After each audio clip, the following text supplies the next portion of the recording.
Good evening, everyone. Welcome to Lambda School's free Intro to Web Development course.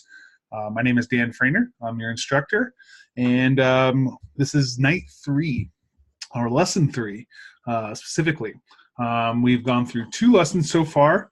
The first lesson outlining kind of what it means to be a software engineer, software developer, and then also what is computer programming, what's a computer programming language, and then we hopped right into creating some HTML and creating some stuff that we can see on the screen, right? Last night, we went further into HTML. We learned about a few other elements. We learned about attributes. We learned to get some images on the screen, some links, some really cool stuff. And then we jumped right into CSS and started making it all look good. We covered kind of the basics of HTML and CSS last night. And like I said before, there's 3 parts to building a web application. There's HTML, there's CSS, and then there's JavaScript. I always give the analogy of building a house, whereas the HTML is all of our building material, our bricks and mortar and wood and concrete and all that fun stuff. And so you kind of get this house, it's there, and well, it's a house, right? It has, you can see that it's a house, you can probably live in it, just like a page that's all HTML, you can probably use and get the information you need from it, right? But the CSS is what makes that house look nice. It's what the paint and the kind of putting it all together in a really nice way and positioning the furniture inside of it and just really making it look great. That's the CSS. And once you have that, like, oh, you got a great looking house, it's livable, you're there, and then you realize that the toilet doesn't flush, or the TV doesn't turn on, or your phones don't work, or there's no lights in the house. And all that is the JavaScript. So the JavaScript adds functionality to our web pages. Before we learn how to actually add that functionality to our web pages and our web applications, we actually have to learn JavaScript as a whole. Okay, so the next 6 lessons are not necessarily going to be focused on implementing JavaScript in our HTML and CSS. That comes a little bit later. The next 6 lessons are going to be learning the language, learning JavaScript as a computer programming language. And for many of you, this is going to be your first real computer programming language. There's a lot of concepts that we're going to introduce on these next 6 lessons that are transferable to tons of different languages. So if this is your very first language, this is a great language to learn for your first one. It's very beginner friendly. It's easy to pick up. It's really difficult to master, right? Like anything. People spend years and years and years of their lives mastering this language, but you can really get going pretty quick with it. And like I said, the concepts, a lot of these concepts are prevalent in other programming languages. And so if you do decide that you want to switch over to iOS or Android, things like variables and math operators and conditional statements, those are all exist throughout programming. We do have a lot to cover tonight. So I want to get started right off the bat. So I'm going to share my screen, and we'll see a new looking screen right now. So we, over the last 2 days, have been using CodePen. And CodePen is really fantastic for creating or writing HTML and CSS in our browser. We can see it pop up right away. We can see it work right away. CodePen is not the best at just writing JavaScript. If we want to include JavaScript in our HTML and CSS, it's good for that. But we're going to use a tool now in a different code sandbox known as Replit. You'll be getting a link to join our Replit classroom, which will have your new assignments in it. So no longer are we going to use CodePen for assignments. We're going to use Replit for assignments. And I'll kind of show you how it works. And we'll go from there. So the first thing you're going to see is this area to the left, this white screen. All right. It's going to say, as soon as you start typing, that part will go away. So this white screen is where we are going to type all of our code. Then we're going to need to press the run button, right? So in CodePen, our code is executed automatically, right? and it just shows up on the screen on the right. With Replit, we need to actually run the code. It doesn't just automatically run by itself. If it did, we could be getting a ton of errors all the time. So we write our code and then we run it, and then we see what it outputs to our terminal screen here. And this mimics a program that you all have on your computers known as the terminal or command line, which is where code is really run behind the scenes, right? Pretty cool. So that's what we're going to mimic over here. And this is where we're going to stay for the rest of this course, right? Replit is, you'll need to sign up for a free Replit account, and you'll be getting a link to our Replit classroom. So first and foremost, what is JavaScript and why do we use it? All right, JavaScript, like I'd said, it's a programming language that was created in '94. It was a way to add functionality and user interaction to a website. I already kind of went over my analogy of the house, but JavaScript was designed initially to add functionality to web pages for what we call the front end, right? We talked about the front end versus back end on Monday. So the front end, so every time like I click this button, that's JavaScript. Every time I do anything on this page that does anything for me, that's JavaScript, right? I click this and we get a little drop down. That's JavaScript working. It adds all that functionality for us. And that's all it was intended to do originally. And then for many, many years, that's all it did. Recently, Google introduced what's known as the V8 engine for the Chrome browser. And recently, I mean 11 years ago, I believe. And it vastly improved the speed and functionality of JavaScript. They wanted really fast web pages. They wanted to be able to load fast search results, and so they created this new engine for JavaScript that made it really fast. This kind of had a domino effect in the industry, and it led to the development and release of some really exciting new front-end JavaScript frameworks. And ultimately, it led to the release of Node.js, which is a way to write and run JavaScript on a server. So on the back end, we talked about that as well. This new development, the Node.js thing, has led to a huge resurgence of JavaScript. So this isn't just a language for the front end anymore. It's one of the most widely used programming languages in the world now, and it's used on front end, back end, web, used on mobile to create native mobile apps, IoT, which is Internet of Things, so like your smart thermostats and your refrigerators and toasters and all that, game development, really anywhere that traditional programming languages are used. So recently, 2015, the latest version of the JavaScript language was released. We call that ES6. We're going to be focusing on ES6 in this course, and ES6 is kind of the newer way to write JavaScript. But the cool thing about JavaScript, cool, or if you're not into it, not cool for some people, is that all versions of the JavaScript language will work in a modern browser. So you can write the old versions because we have web pages that are legacy pages that are using that old version, and so that still works for us. One thing to really keep in mind is that JavaScript, I'll write this out, is not Java, okay? These are two very separate programming languages. JavaScript and Java are totally different. They share similar names, and unfortunately, that was a feature when JavaScript was first created. They wanted the name recognition of the Java language, and so they called it JavaScript. But that's really where the similarities end.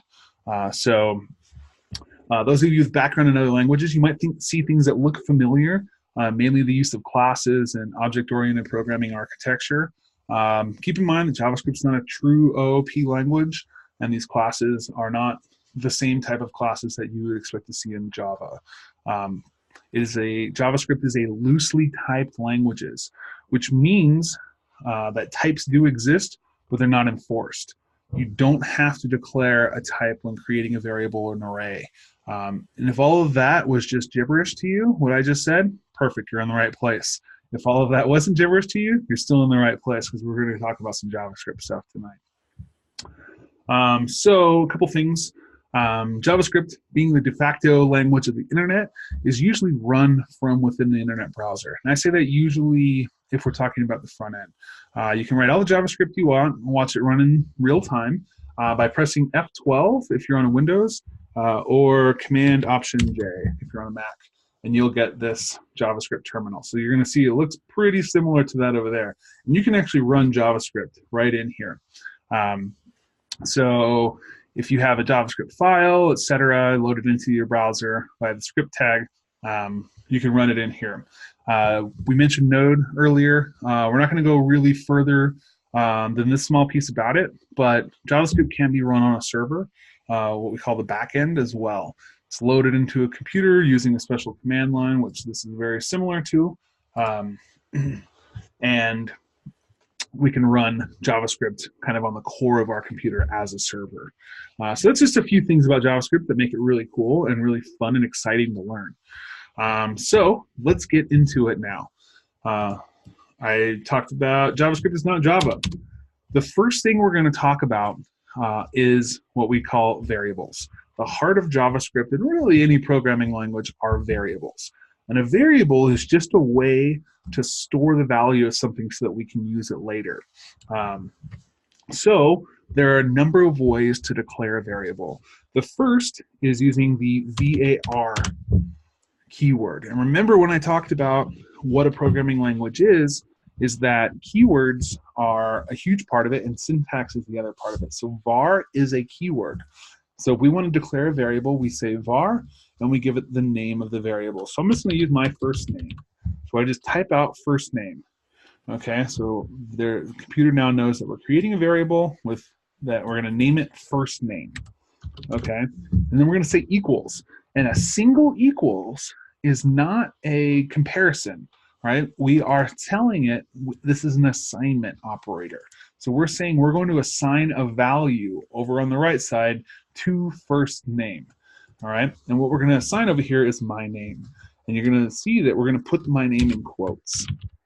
Okay, we'll go over what this is in a moment, but we put my name in quotes and then we give it a semicolon. And the semicolon means we're done we're done declaring this variable, right? So that's one way to declare a variable. The newer way, ES6, is we can use the keyword called let. And so then I can say let, and I'll say last name. And it looks very similar, right? It does have some small differences between var and let. That's really out of the scope of this lesson, much more intermediate to advanced topic. But just know that you can do it with both, and let is the new kind of preferred way of writing a variable. The third way of writing a variable is to use the keyword const. And we'll do const, and I'll do favorite food.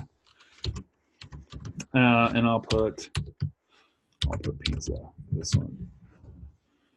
So const is a unique keyword in that it declares a variable, but unlike var and let, we cannot change what favorite food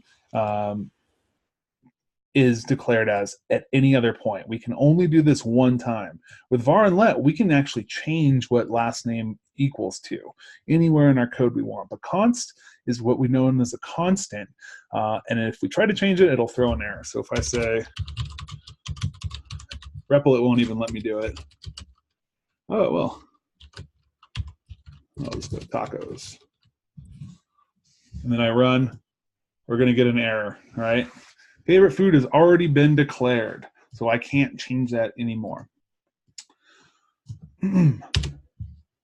So for the most part, we're going to use let and we're going to use const. We use const until we need to change something, and then if we don't need to change it, we'll leave it as const, and if we need to change it, we'll turn it into a let. So let's hop in and talk about data types. We call these primitive data types. Ooh, I don't know where that K came from.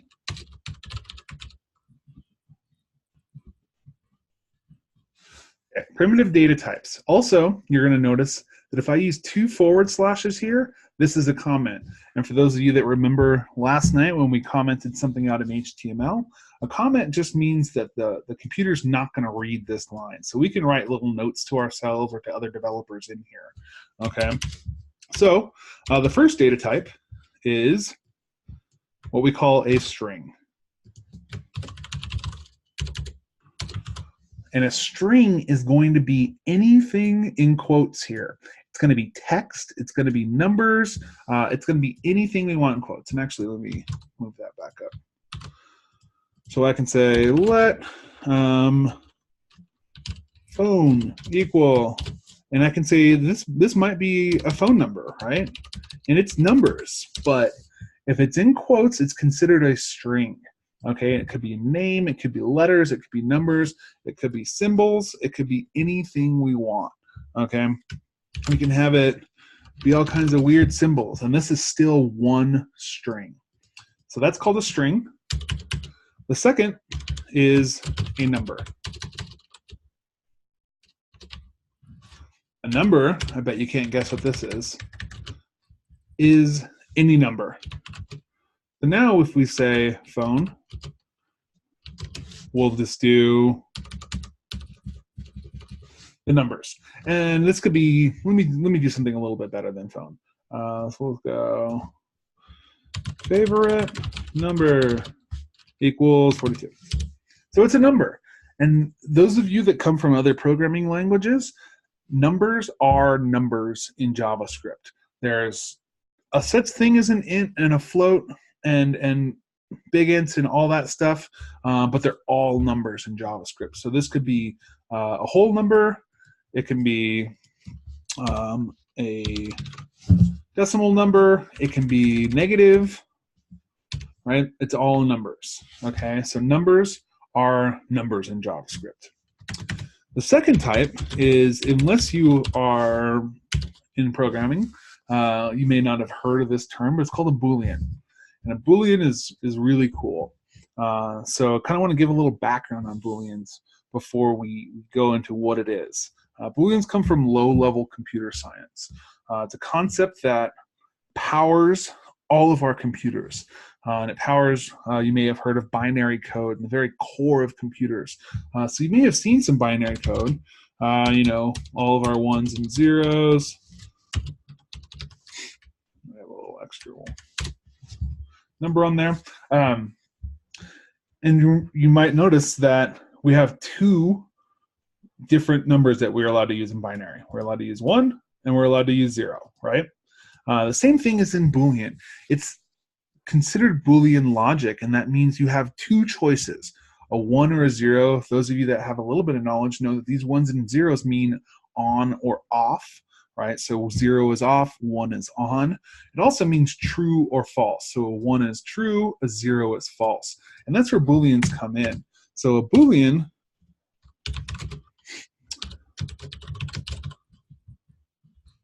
is essentially just going to be true or false. So of course, I love JavaScript, and I'm going to set I love JavaScript, this variable, to true. I could have set it to false, but that would be incorrect. And you'll notice that when I write true here, I don't put quotes around it. If I put quotes around it, that would mean it's the string of the letters T, R, U, and E. If I just write the word true, that is a Boolean, okay? So it may seem pretty simple at first, but Booleans can kind of get complicated a little bit later.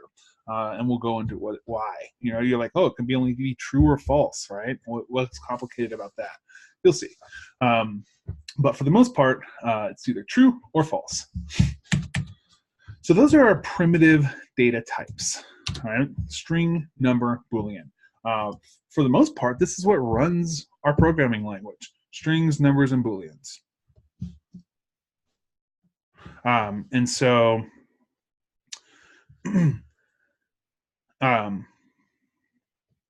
yeah, so let's go on into some other stuff. So we have,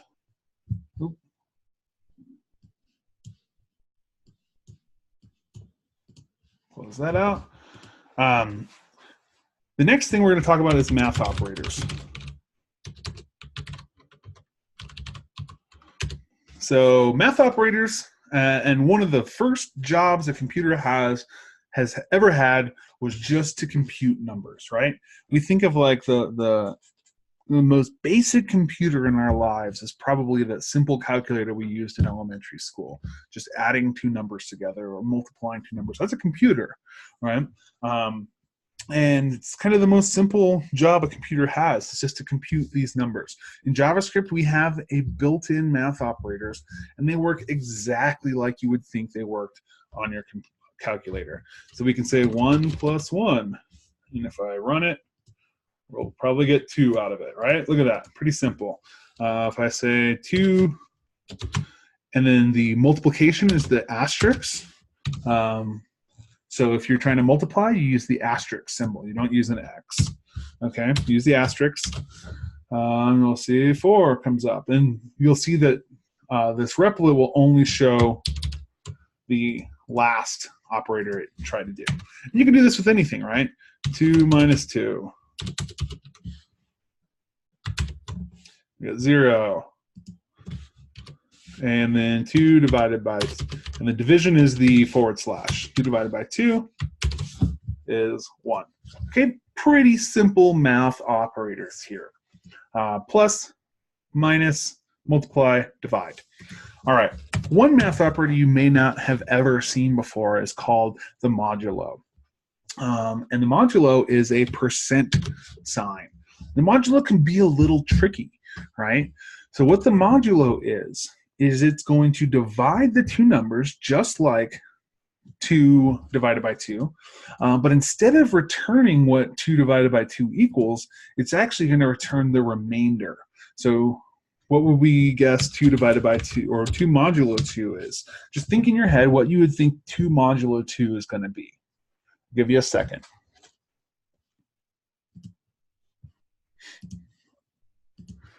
Let's run it.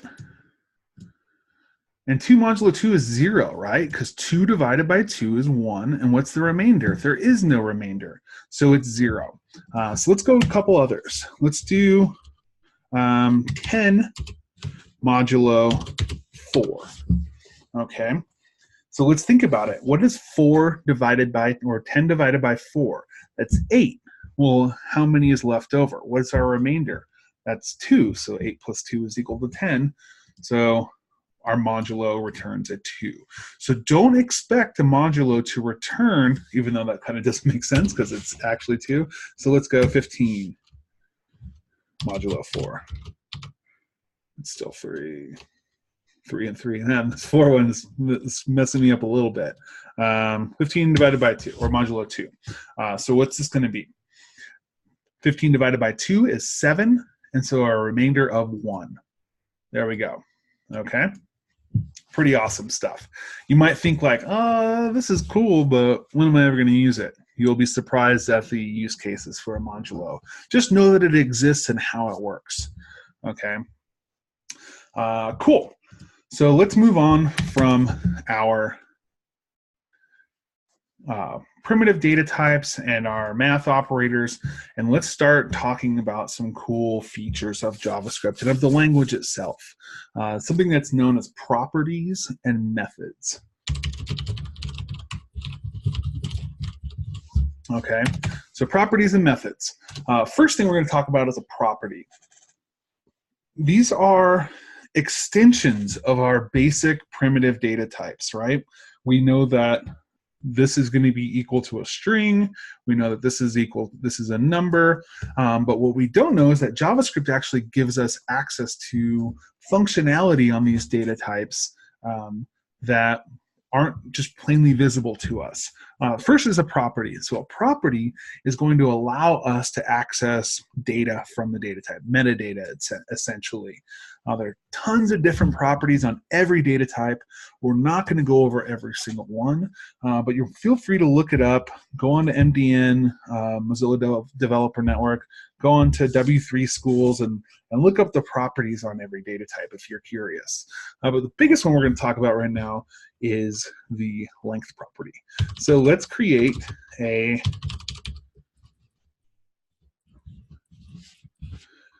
string. And we're going to create school, and we're going to say lambda. So we know that this is a string. This is one string. A variable can only point to one piece of data, one data type, okay? So this is one string, but now look, remember before I said you can use variables over and over again. So now we can access something on this. So if I said, school, and I say dot, and I say length, this is actually going to give us the length in characters of the school variable. Okay, 1, 2, 3, 4, 5, 6. I don't want it to be the same because I don't want you to think that it's the length of the variable name, but it's the length of the amount of letters in the variable, right? So if I do this, we're going to get 6 back, all right? Because there are 6 characters in Lambda. A unique thing, or something that to keep in mind, is that spaces count as characters, numbers count as characters, special characters all count as characters. So we're gonna get 13 back now from that. Okay, so every single character in this string is part of the length. This is one property, right? Isn't that cool that we can get metadata from that variable just like that? Keep that up there. And there are all kinds of properties on numbers, on strings, on booleans, on everything, okay? So we'll go over a few more later, but I just want you to know that's how they exist. You just write the name of the variable, you write a dot, and you write the name of the property you want to get. Second thing,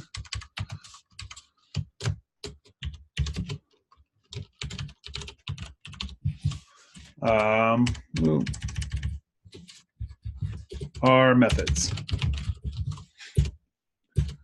So a method actually is going to manipulate the data in some way for us. Okay, so a property is just going to give us information about that variable, and a method is actually going to manipulate the variable. So let's try this out. We're going to say const of num. All right, so it's just a number, and we're going to give it the number 42. Okay, we know this is a number because it's numerical digits and it doesn't have strings around it, or doesn't have quotes around it, so it's not a string. All right, so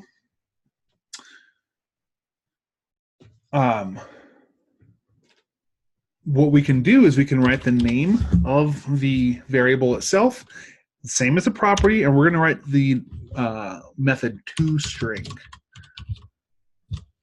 Okay, and so what's different about a property and a method is, for a method, we need to give it an open and closing parentheses at the end of it. And what that's going to do is that's going to start a computing process that we are asking it to do. And we'll learn about what that is later. It's essentially a function on 42. And so what this is going to do is this is going to give us back the string version of that number. If we run it, we'll see that there's 42 in quotes, right? So we know that that's a string. Anything in quotes is a string, all right? That's a method, okay? Like I said as well, there's probably even more methods on these data types than there are properties. So we'll talk about a bunch of them later on in this course. Not today, but later on in the course, and we'll get going with that. But that's the two different types of extra functionality we get on these data types. Properties, which we just write dot and the name of the property, and methods, which we write dot, the name of the method, and the open and closing parentheses. All right, I know I'm moving fast through this. We got a lot to cover, like I said, and we're just touching on some basics of the language itself. Feel free, if you're getting totally lost in some of this stuff, this is being recorded. Go back and rewatch the video as many times as you need to. Work on the projects as many times as you need to, just to get these ideas sunk into your head. These are the most important ideas of this language. If you have mastered these ideas that we're going to talk about today, then you're going to be really set up well for learning the rest of the language. Next thing we're going to talk about is functions. You heard me say the word function when I talked about a method, but we're going to talk about it in a more broad scope. So functions, now that we have the ability to create variables, we have the ability to create numbers and strings and booleans, math operations, we can do a couple little properties and methods on things. How do we get all of this to actually do anything? on our computer, right? We're like, oh, cool, I can create a thing, I can get it to print out to this little screen, but how do I get it to do anything?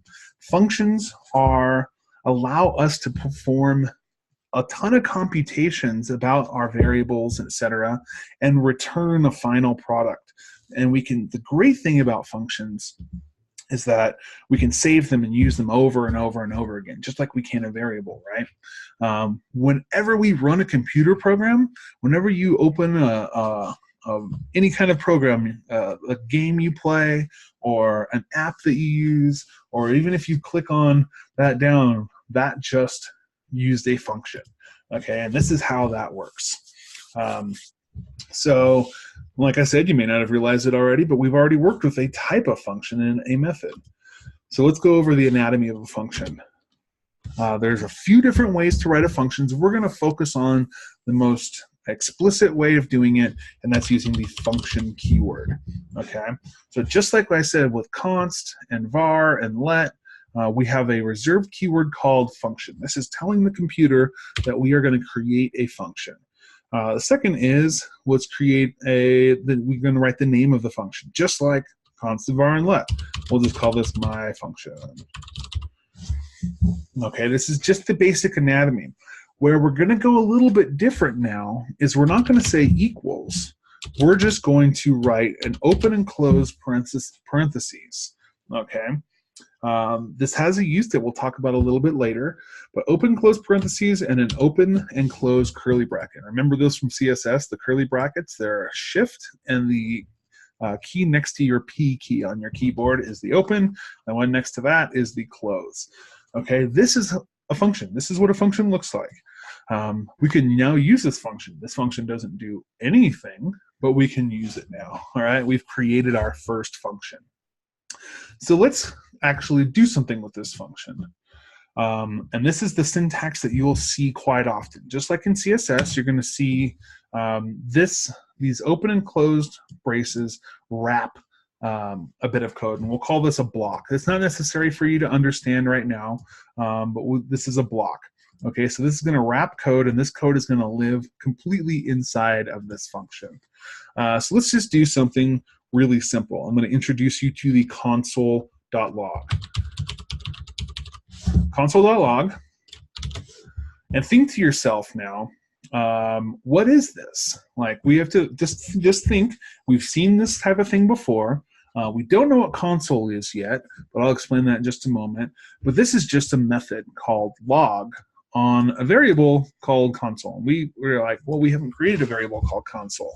There's a thing called global objects in JavaScript, and we'll talk about those a little bit later as well. But console refers to this area over here.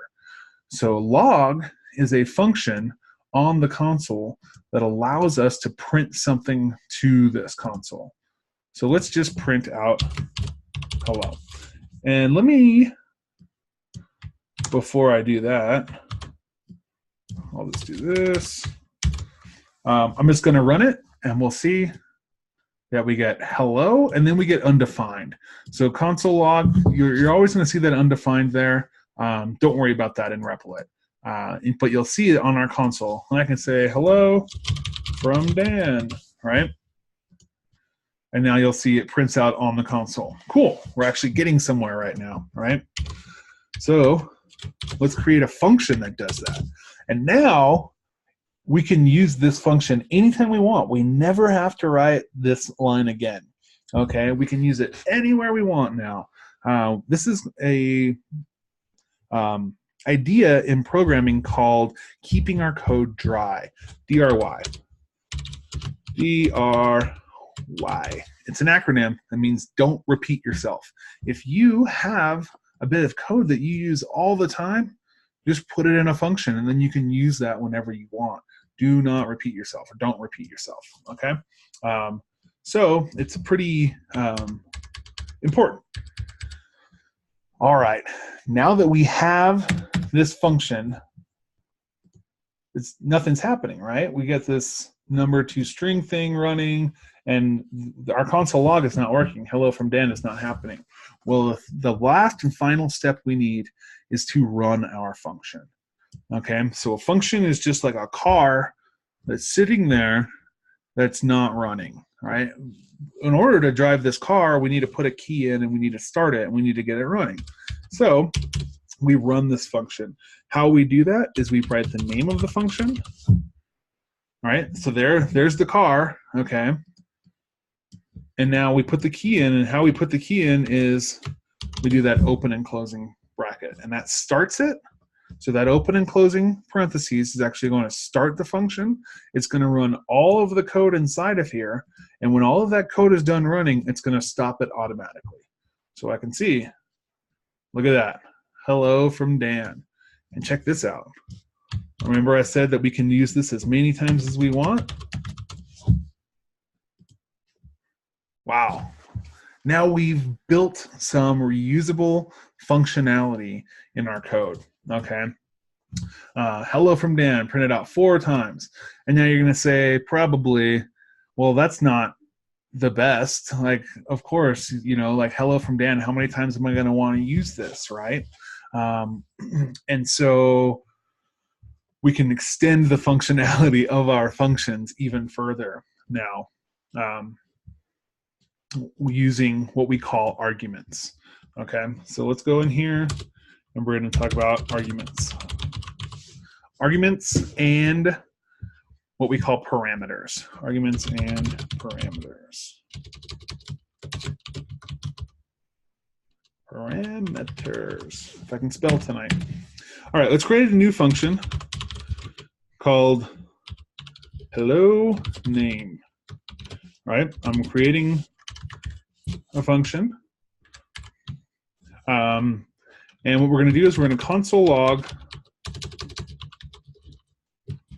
hello. And we're going to put a space in here. And we'll show you why in just a moment. So you may be thinking, like, what's the deal with the parentheses? Like, why do we need those? Why do we need those to run our function? Why do we need those when we create our function? Well, these parentheses actually allow us to hold unknown data to us. We call these an argument, or a parameter, excuse me. And so these parameters allow us to assign a variable name to something that we might not know what it is yet. Okay, so let's just use this, and we're going to say name. And what this is doing right here is, and I'll show you in just a moment, is this is just creating a new variable just for this function.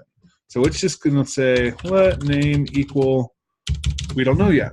Okay, so that's what it's doing, and it's going to allow us to use name in here. So what we can do, and you may not know you could do this, you can add 2 strings together. So we're going to just assume that this variable is going to be a string. Okay, so we're going to say hello plus name.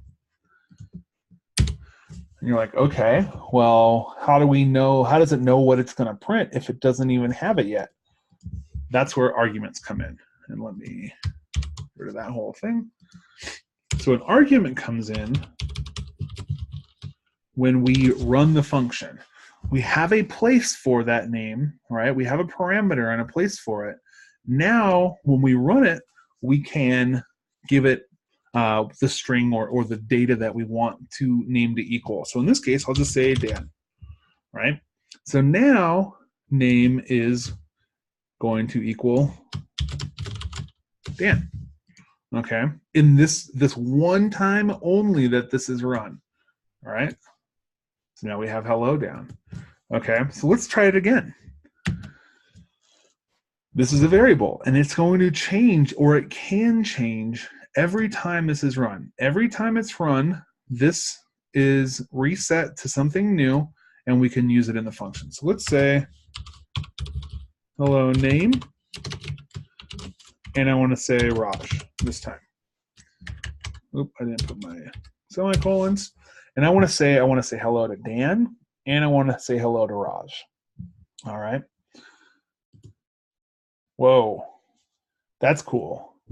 So now we don't even know what the name is going to be before it's run, but now whoever runs it at the time of running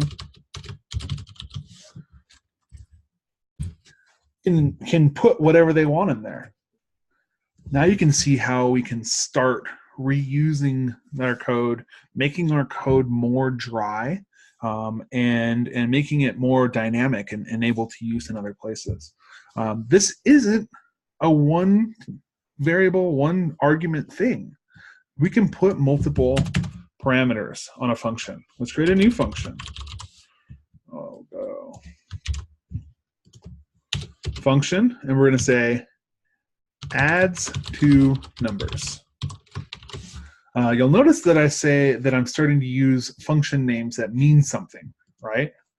This one is going to, you should be able to tell what it's going to do based on its name. So this one's going to add two numbers together. And the first, we'll say first number, and we comma separate them, and we'll say second number, okay? So the first number, we're going to add to the second number. So how can we do this? We can say console.log first plus second, right? We know that first and second are going to be numbers because it's add two numbers together. We're just trusting that it is. Those of you from strongly typed languages are probably freaking out that we're not doing something like this on there, right? We're not. We don't have to in JavaScript. So that's, you can kind of come into a little bit of, can be a little messy if you're not very careful. You know that you're always going to put two numbers in here and it's going to add them together. So let's try it now, right? So it may not seem like it right now, but first is always going to be equal to whatever is first in this. Second will always be equal to the second number. So let's just say 1 and 2. Well, we'll do 1 and 32. That's fine. A little mess up there, but first is going to be equal to 1 because it's in the first spot. It's in the spot that it's in. Second is going to be equal to 32 because 32 is in the second spot. Okay, and we'll see that we now get 33 as added. So, one thing to note about this is console log is really fine and dandy if we just want to look at some stuff on our console. But the console is only for us. It's only for developers. What the console does is it performs an operation if we want it to, and it puts it out in the console. And let me actually make this a little bit better. So let's say let sum equal first plus second, and we will console log sum. So look at that. I let sum equal those two numbers, which we don't know what they are. They'll be different every time. Is going to equal first plus second. So we have a math operation here, and we have that assigned to a variable, and then we're going to log it. Okay, like I said, cool, except for, right? It's cool except for it's only for us to read it. So we console log things that we want to know about as developers.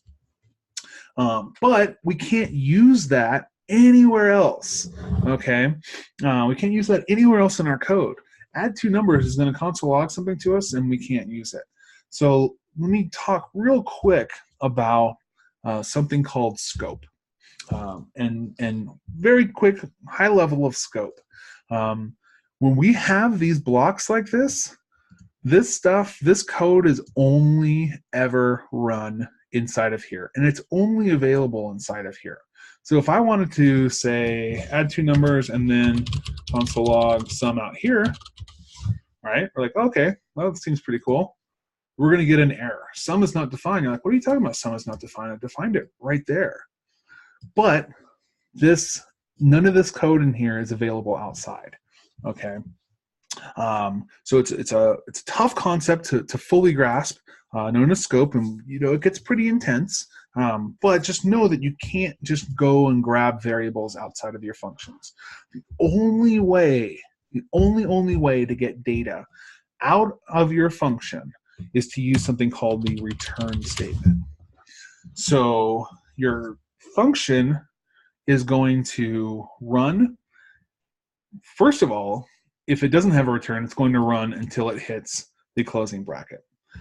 If it has a return statement, the return keyword will automatically stop your function from running at that point and will return to us whatever we asked it to return. So if I return hi, and I'm going to console log this whole thing,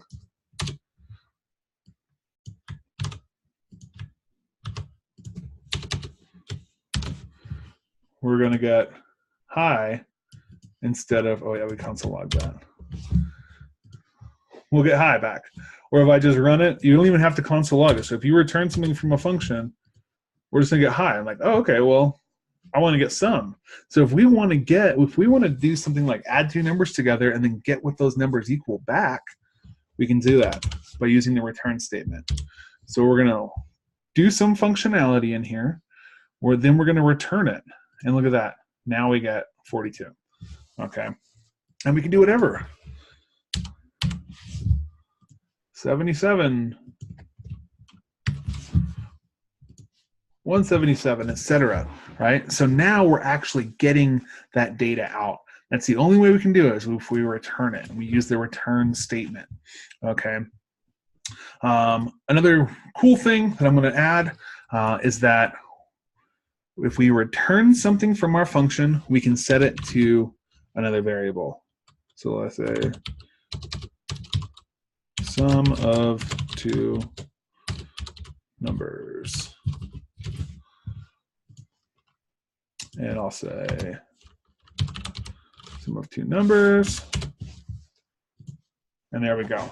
So now we can use that wherever we want. You can see the reusability of this whole thing. That's just touching on functions right now. Just learn how to write the syntax and how to start adding parameters and arguments to the syntax, okay? All right, 2 more things, and then we're done tonight, okay? I know you're like, 2 more things, this has already been so much. And I know this is overwhelming, and it's kind of like a fire hose right now, but these are the basics that we have to get down before we move on. Next thing I want to talk about is, real quick, what we call global objects. So we have already been introduced to one global object. Yeah, I already said it. And it's an object that, or a variable that we used and we didn't create, right? And that's console. So console, along with dozens of others, is given to us for free by the JavaScript language. We just know that console has a .log method. It has another bunch of other methods as well, so we can do things in our console here. But .log is probably the most used of the methods of console. So console is free, and it has a method on it called .log. Well, we got a bunch of other stuff in here that also is free to us, and a big one is the math object. So math, we are like, okay, well, why do I need math when we've already got, you know, plus, minus, subtraction, etc., multiplication. Math, the math object gives us a little bit more power. We can think of the math object where our regular math operators are for our regular elementary school calculator, and the math object is our scientific calculator.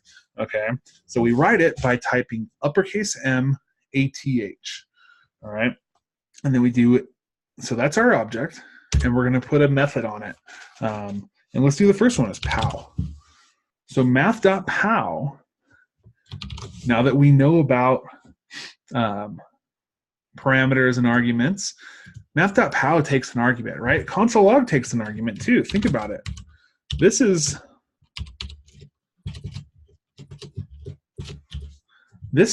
a string. It's an argument in this, right? Pretty cool looking. Pretty cool to think about. We can put as many arguments in console log as we want, and they'll all appear on the screen. So math.pow takes 2 arguments.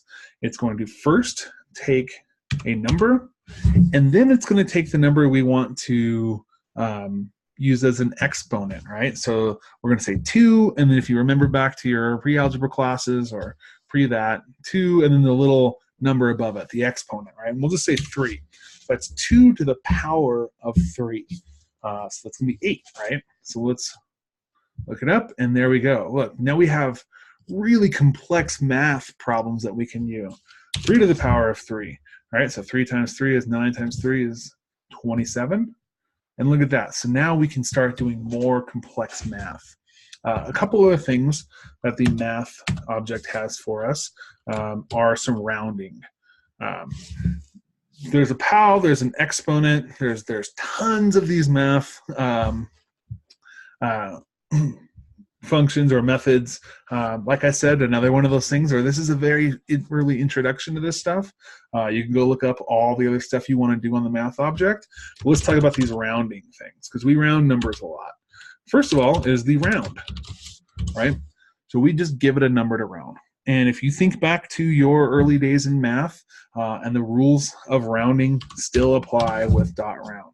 So if I say round 6.5, know that anything 0.5 and above is going to go up, and anything 0.4 and below is going to go down. So if I say 6.5, we're going to get 7, right? If I say 6.7, we're going to get 7. If I say 6.3, we're going to get 6, okay? So round works in the way we want it to. And you know, this could be a very long number and we still get it, right?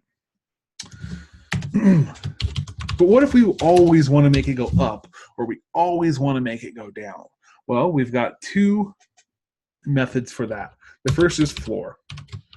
And I bet you can't guess what floor stands for. So let's go 7.9. So floor is always going to round it down to the nearest whole number. Look at that, 7.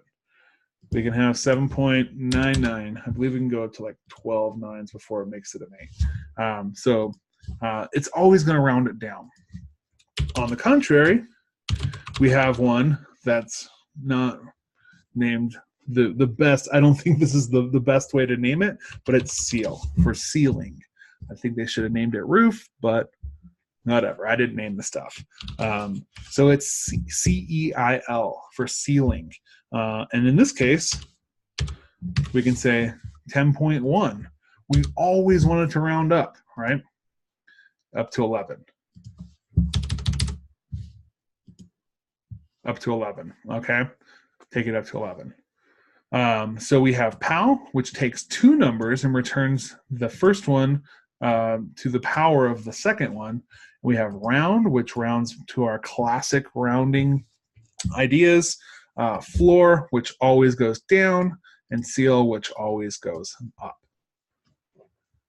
All right, one last thing to talk about tonight, and this is kind of a segue into our next lesson. We're going to talk about what we call control flow. Control flow, so oftentimes the computer is reading our code and executing our code, and we only want it to do certain things if something is true or not, right? We only want to do we'll just say, like, if you're entering like an alcohol website, you only want to let customers that are 21 and over into your alcohol website. So, you ask for a birth date, and if it's 21 and over, you let them in. If it's under 21, you say they're denied, right? That's a really kind of a basic idea of control flow. Sometimes we want it to run, sometimes we don't, based on the data we're given. Not all code on the screen is executed in order, or at all sometimes. We'll learn how to use basic control flow today, and we're going to dive deeper into it in our next lesson. So we're going to learn about a very simple piece of control flow known as the if. So if, that's all it is. If, and in the if, we call this an if statement, is written if, so if, and we give it two parentheses. Oh, it looks kind of like a function, right? It's not a function, but it kind of acts like one. So we'll say if, parentheses, and of code. So let's just say console log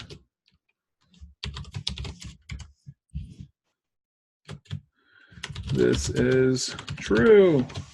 Okay, so we're going to have some code that runs in here only if the code that runs inside of here is true. Okay, so we can do that really simply by typing a single Boolean in, right? True. So if true, well, that's true, then run this code. And we'll get, this is true. And let's try this. If false, it's not run, right? So let's create a really simple function. Function can drive. And we'll give it an age. All right, so we're going to give it an age. We're going to use this to say, can this user drive? Can drive 16.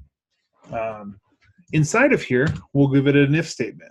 So if age is greater than 15 in this state and municipality, you must be 16 or older to drive, we'll just console log, yes, they can drive. And if not, that's it, okay? So we're gonna say, now let's look at this. We're gonna call can drive.